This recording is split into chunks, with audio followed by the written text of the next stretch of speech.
پڑھ رہے تھے کتاب سے، ان دونوں کی بات ہوئی دلائل کے حوالے سے۔ انہوں نے پوچھا کہ آپ دلائل پڑھ رہے ہیں؟ انہوں نے کہا میں دلائل پڑھ رہا ہوں وغیرہ وغیرہ۔ مکہ کی بات ختم ہو گئی، مدینہ منورہ میں پھر ان کی ملاقات ہوئی اور انہوں نے انہیں دلائل خیرات اس مجلس کی پیش کی، بہت خوش ہوئے۔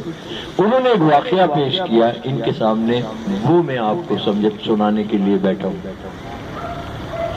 انہوں نے بتایا کہ ایک صاحب یہاں پر ہندوستان سے ہی وابستہ تھے، دلائل خیرات شریف پڑھ رہے تھے، تو ان کے برابر میں کوئی سوڈانی لڑکا بیٹھا ہوا تھا اور وہ اس دلائل خیرات کو بار بار دیکھ رہا تھا۔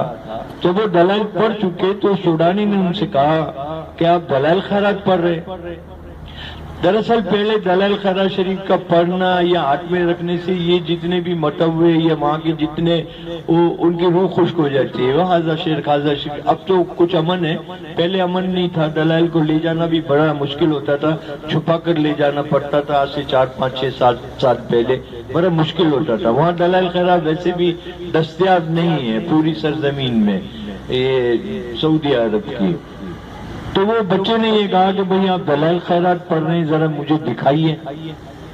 تو وہ جو ہندوستانی صاحب تھے وہ یہ سمجھے کہ یہ لے لے گا تو واپس دے گا نہیں، یہاں وہ کانوں میں آوازیں آتی رہتی ہیں دلائل کو بچانا، نہیں تو دلائل لے لیتے ہیں تو دیتے نہیں ہیں۔ تو انہوں نے منع کر دیا کہ میں نہیں دکھاتا آپ کو۔ اس بچے نے پھر ضد کی کہ پلیز مجھے دکھا دیجئے، میں ابھی واپس دے دوں گا، مجھے یہ لگ رہا ہے کہ یہ دلائل خیرات شریف جو آپ کے ہاتھ میں یہ میری جانی پہچانی دلائل خیرات ہے۔ وہ شخص پھر بھی اس بات پہ اٹل رہے کہ نہیں میں نہیں دکھاتا۔ تو اس بچے نے کہا اچھا ایک بات کرتے ہیں کہ آپ دیکھیں اس کا پہلا صفحہ، اس میں یہ اشعار لکھے ہوئے ہیں۔ اس نے پہلا صفحہ کھولا، اس میں وہ اشعار لکھے ہوئے تھے۔ ان کا اچھا آخری صفحہ دیکھیے، اس میں یہ عبارت لکھی ہوئی ہے۔ انہوں نے دیکھا وہ عبارت لکھی ہوئی ہے۔ تو وہ لڑکا پریشان ہوا، اس نے کہا کہ یہ مجھے بتائیے یہ دلائل خیرات شریف آپ کے پاس کہاں سے آئی؟ یہ تو میرے والد صاحب کے وقت کی تھی اور یہ ان کا تھا، اور ان کی وصیت کے مطابق یہ دلائل خیرات تو ایسی جگہ ہے جو کسی کے پاس آ ہی نہیں سکتی، آپ کے ہاتھ میں کیسے ہے؟ مجھے بتائیے یہ بات۔ جب بہت زیادہ اصرار ہوا تو اس شخص نے جس کے ہاتھ میں دلائل خیرات تھی اس نے یہ کہا کہ مجھے جنت البقیع کے گورکن نے دی ہے۔ وہ اور حیران ہو گیا، پریشان ہو گیا۔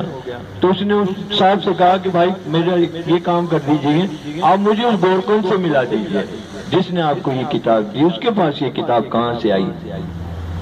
وہ گورکن کے پاس لے گئے اس کو، گورکن سے بات چیت ہوئی، گورکن سے پوچھا یار بھائی مجھے یہ بتاؤ تمہارے پاس یہ دلائل خیرات شریف کہاں سے آئی؟ یہ تو میرے والد صاحب کی ہے، وہ پڑھا کرتے تھے، ان کا وظیفہ تھا یہ، اور یہ یہاں آپ کے ہاتھ میں کیسے آئی؟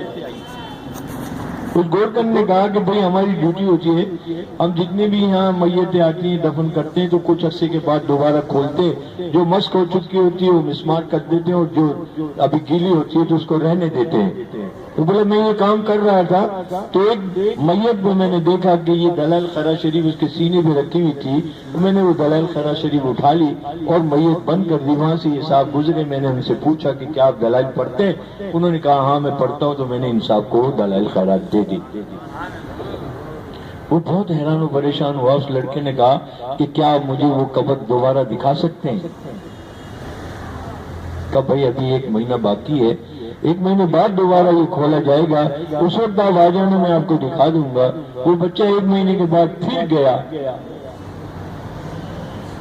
وہ قبر کھولی گئی، اس قبر میں اس کے والد محترم کی لاش موجود تھی۔ سبحان اللہ۔ وہ بچہ دھارے مار مار کر رونے لگا۔ اس نے کہا کہ میں نے اپنے والد کو سوڈان میں دفن کیا تھا اور ان کی وصیت پر یہ کتاب میں نے ان کے سینے پر رکھی تھی۔ یہ دلائل کی برکت ہے سبحان اللہ کہ وہ جو میں نے شعر کبھی کہا تھا وہ آپ کو سناتا ہوں کہ مانوس اس قدر ہوں تیرے طیبہ کی زمین سے، دفن کہیں بھی ہوں مگر اٹھوں گا وہیں سے۔ اللہ تعالیٰ ہم سب کا یہ مقدر فرما دے۔ اللہ اکبر۔